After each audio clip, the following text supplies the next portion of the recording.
یا اللہ یا رحمان یا رحیم یا السلام علیکم ورحمۃ اللہ وبرکاتہ۔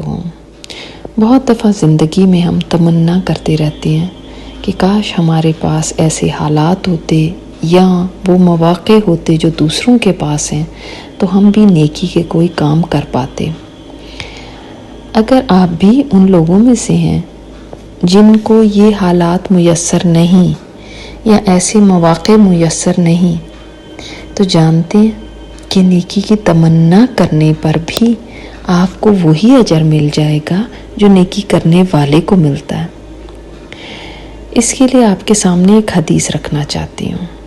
آپ صلی اللہ علیہ وسلم نے فرمایا کہ یہ دنیا 4 قسم کے لوگوں کے لیے ہے۔ ایک بندہ تو وہ ہے جسے اللہ تعالیٰ نے مال دیا اور علم کی دولت دی، وہ اپنے رب سے اس مال کے کمانے اور خرچ کرنے میں ڈرتا ہے اور اس مال کے ذریعے صلہ رحمی کرتا ہے اور اس میں سے اللہ کے حقوق کی ادائیگی کا بھی خیال رکھتا ہے۔ ایسے بندے کا درجہ سب درجوں سے بہتر ہے۔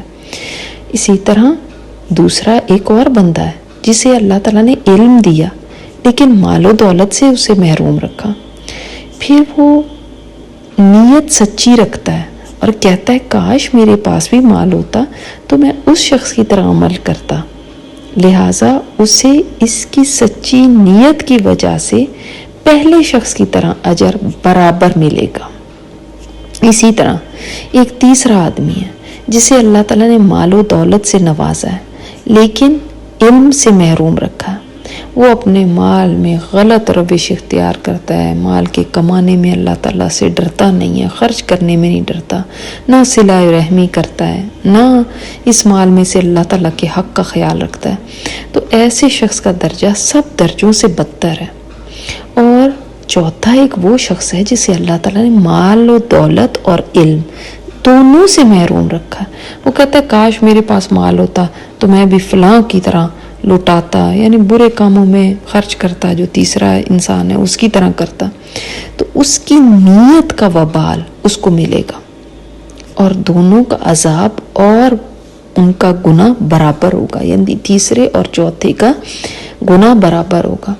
تو بعض دفعہ نیت اچھی رکھنے سے آپ وہ اجر پا سکتے ہیں جو کوئی نیکی کرنے والا پاتا ہے، اور بعض دفعہ نیت کی خرابی، بے شک آپ نے کوئی برا کام نہیں کیا لیکن آپ نے نیت ایسی کی کہ اگر میں بھی اس کی جگہ ہوتی تو میں بھی اس طرح مال لٹاتی، میں بھی اس طرح اسراف کرتی، میں بھی ایسے بن کے رہتی، اگر مجھے یہ موقع ملتا تو میں بھی یہ برائی کے کام کرتی۔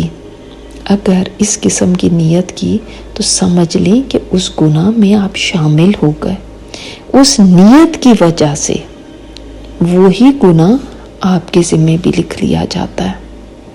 اس لیے بہت ضروری ہے کہ انسان دیکھ بھال کے نیتیں کرے۔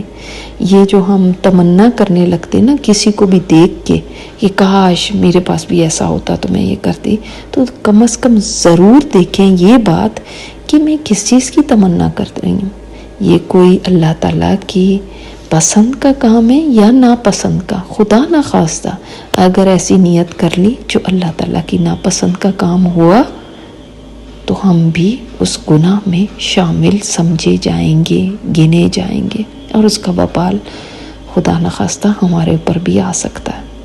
اللہ تعالیٰ ہم سب کو نیک نیتیں کرنے کی توفیق عطا فرمائے۔ السلام علیکم ورحمۃ اللہ وبرکاتہ۔ یہ اسپیکر استاذہ نجیحہ ہاشمی ہے۔